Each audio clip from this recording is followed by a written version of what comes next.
Efemérides de hoy, lunes 11. Hoy es el Día Internacional de la Mujer y la Niña en la Ciencia. Pues este ha sido el siglo XX, sin lugar a dudas, es el día de el siglo de las mujeres. Las mujeres, yo creo que como nunca antes, durante el siglo XX, pues avanzaron, no llegaron, pero sí avanzaron a una posición, pues tal vez en la que habían estado recluidas desde hace 7000 años, desde el mundo en mundo. Y yo creo que esa llegada abrumadora de mujeres a las universidades, a las escuelas, pues ha hecho que uno pues tenga también pues estas científicas y gente, bueno, la epítome pues Marie Curie, que es la mujer hecha o la representación de ese avance de la mujer en la ciencia. Pues también estas mujeres que hacían los cálculos mentales, estas negras en la NASA, que fueron llevadas al cine el año pasado. Así que felicitaciones a todas las profesoras, a todas las investigadoras, que cada vez son más y cada vez son pues, más evidente su rol en la sociedad, tal y como debe ser. Hoy también es el Día Mundial de los Enfermos. Es una forma de concienciarnos de que es una fatalidad que nos puede pasar a todos. Así que hoy a los que sufren de alguna pues, discapacidad, de alguna condición o que sufren, pues sepan que siempre estaremos de su lado. Hoy es el Día Nacional de Japón. ¿Por qué? Porque se supone que un día como hoy, en el año 660 a.C., empezó esta dinastía. Atención, porque esta es la monarquía más vieja del mundo, la monarquía del sol naciente. Su emperador, pues que desde 1948, cuando se hizo esta nueva constitución, dejó de ser una deidad. Antes, el emperador pues daba una orden y eso se cumplía. Pues con eso se llevó la modernización en 1864. Bajo ese esquema, pues japoneses fueron a estudiar la milicia en Prusia, fueron a estudiar la marina en Inglaterra, fueron y se convirtieron en esa gran potencia asiática durante la época entre guerras. Y sobre todo, bajo el emperador, se fueron a una guerra casi, pues, que provocó este shock, este hecatombe, pues que terminaría con el lanzamiento de 2 bombas atómicas y sobre todo con una reforma, constituyendo a Japón en la democracia más estable de toda Asia. Y no solamente eso, sino que el emperador, pues siendo una figura que dejó de ser una deidad. ¿Y qué día dejó de ser la deidad? El 14 de agosto de 1945, después de la bomba de Hiroshima, cuando por fin los japoneses le escucharon su voz y se dieron cuenta. Es un hombre como nosotros. 1534, hablando de deidades y de gente acomodaticia. Este hombre que provoca este cisma en la Iglesia Católica, pues al Papa Sixto no dejarlo divorciarse de Catalina de Aragón, hija de los reyes católicos. ¿Qué hizo él? Bueno, no reconozco al Papa y lo que voy a hacer es mi propia iglesia. Esto llevaría a una guerra de religiones que sobre todo tendría su campo de batalla en el Caribe. Pues no nos olvidemos que Francis Drake, un enemigo acérrimo del catolicismo, por eso dio esa vuelta al mundo, por eso era una especie de gran comandante en contra de los españoles. Bueno, todo eso gracias a este cisma llevado a cabo un día como hoy, allá por 1534. Bueno, hay una frase dicha por este hombre, el que sigue. ¿Quién es este? Francisco de Orellana, desde Venezuela. En 1542 es la primera persona en conocer al río Amazonas. ¿Por qué se llamaba Amazonas? Porque se decía que había pues, un grupo de mujeres que pues, peleaban, solo mujeres, una especie de dianas cazadoras. Y Orellana dice una frase que queda para la posteridad.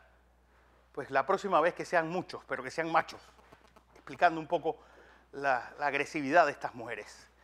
Vamos a 1919, con Alemania sumida en un caos, con pues, la República de Weimar que no terminaba de nacer, con la humillación del Tratado de Versalles. Alemania necesitaba un hombre que le diera estabilidad al país. Bueno, ese hombre lo encontraron socialdemócrata, Friedrich Ebert, quien es elegido democráticamente primer presidente de la República de Weimar. Esta república se le llamaba la República de Weimar porque fue ahí donde se redactó la Constitución nueva de Alemania en este periodo de entreguerras. Pues le dio cierta estabilidad que posteriormente pues, se convertiría en una estabilidad no tanto política, bueno, no tanto económica, pero sí política. Que si no hubiera habido el crack del 39, del 29, perdón, pues tal vez hubiera Alemania evitado la llegada de ese monstruo llamado Adolf Hitler. En fin, vamos a 1934, porque un día como hoy nace este hombre, ahí en el terraplén, don Manuel Antonio Noriega Moreno. Pues yo creo que es alguien que hay que entenderlo como alguien de su época, una época en la cual pues, se dio esa mezcla donde los valores éticos pasaron a segundo plano y la realpolitik, ¿sabes? El pragmatismo era lo que valía y él era pues, un gran conocedor del tablero de ajedrez que fue no solamente Centroamérica, sino América Latina en general y tal vez el mundo. Pues yo creo que uno de los grandes genios de la inteligencia moderna, pues, pero alguien que trató de mantenerse en el poder a como de lugar. ¿Y eso qué provocó? Bueno, tal vez el gran trauma nuestro que fue la invasión de 1989. Su rol, vale la pena pues, y entenderlo como un hombre de su época. Eso no hay duda. Igual que la siguiente persona, Juan Domingo Perón, exilado en Panamá, donde residía, y un día como hoy, termina el libro La fuerza es el derecho de las bestias. Este libro provocaría su exilio posterior hacia España, a cobijarse bajo la España franquista. Su edecán en Panamá, Omar Torrijos Herrera. Vamos a 1973, porque en medio del pantano vietnamita, ¿cuáles eran las condiciones, sobre todo que ponía Estados Unidos para el retiro de sus tropas? Uno, pues permitir y reconocer el gobierno de Vietnam del Sur, y dos, la entrega de todos los prisioneros que estuvieran en esa cárcel, que eufemísticamente los prisioneros le pusieron el Hanoi Hilton.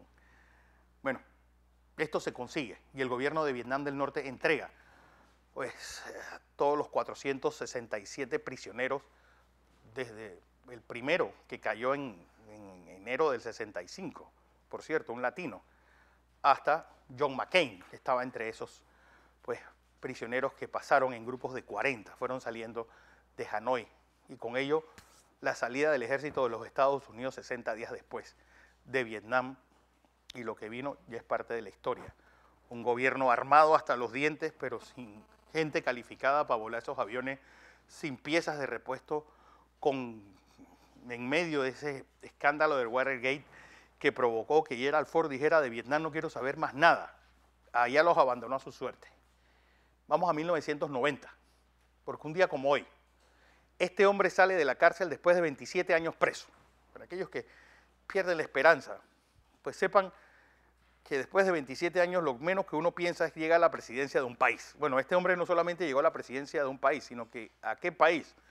Al país más rico de África, el país que más divisiones raciales, religiosas, porque nosotros solamente vemos la división entre negros y blancos, pero entre negros había muchas divisiones distintas. Recuerden que Sudáfrica es un lugar donde viven 120 tribus distintas y más o menos entre 40 y 60 lenguas diferentes. Bueno, ¿cómo unificar un país con esas características que a su vez tiene diferentes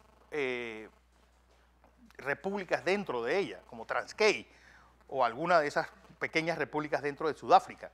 Pues un país mineral, bueno, uno de los países más ricos del mundo, de lo que tiene su subsuelo, y un país con diferencias sociales impresionantes. Bueno, si por algo, pues Ciudad del Cabo es una de las ciudades más peligrosas del planeta.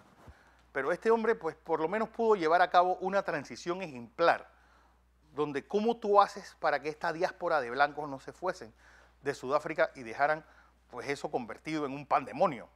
Pues cómo haces para borrar 27 años de cárcel, perdonar a tus carceleros y decir lo que queda de ahora en adelante es la siembra de esa nueva Sudáfrica. Una frase de él: la mejor forma de hacer esto, ¿cómo fue?